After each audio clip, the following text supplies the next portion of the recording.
সবাই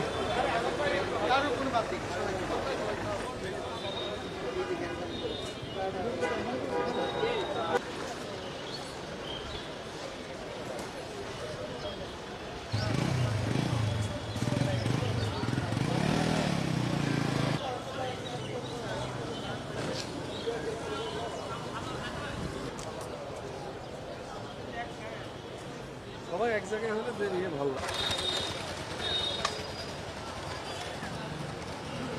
আমরা আইন শৃঙ্খলার যে বাহিনী আমাদের সাথে আমাদের পুলিশ সুপার মহোদয় তিনি আছেন, পুলিশের পক্ষ থেকে আমাদের বিজিবি আছে, আমাদের আর্মি আছে, আমাদের এয়ারফোর্স থেকে তারা এসেছে, আমাদের আনসার আছে, আমাদের র্যাব আছে, আমাদের সকল বাহিনী আমরা আজকের দিনটাতে আমরা একটি মহড়ার আয়োজন করেছি।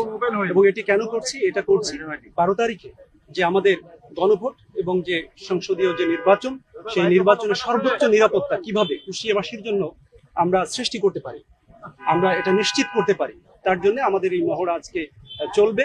এবং আজকের পর থেকে ইনশাআল্লাহ আমরা নিরাপত্তার চাদরে একেবারে লিটারেলি আমরা ঢেকে ফেলব, যাতে সাধারণ মানুষ কোনো ধরনের ভয় ছাড়া নির্বিঘ্নে ভোটের সেন্টারে আসতে পারে, তারা ভোট দিতে পারে। যে কোনো দুষ্কৃতিকারী হোক, যারা ভোটে বাধা দিবে, আমরা তাদের বিরুদ্ধে সর্বোচ্চ আইনানুগ ব্যবস্থা অবশ্যই নিব। আমাদের এ পর্যন্ত আমাদের 125টির মতো আমরা ঝুঁকিপূর্ণ কেন্দ্র আমাদের একটা পর্যায় থেকে আমরা পেয়েছি। এছাড়াও আরো ঝুঁকিপূর্ণ কেন্দ্র হতে পারে এবং প্রত্যেকটি ঝুঁকিপূর্ণ কেন্দ্রের ক্ষেত্রে আপনারা জানেন যে সিসিটিভির ব্যবস্থা রয়েছে, আমাদের সেখানে সেই ক্যামেরা রয়েছে, যেমন আমাদের পুলিশের পক্ষ থেকে বডি অন ক্যামেরা রয়েছে। আমরা প্রত্যেকটি বিষয় ইনশাআল্লাহ অ্যাটেন্ড করতে পারবো, কোনো সমস্যা সৃষ্টি করতে পারবেন।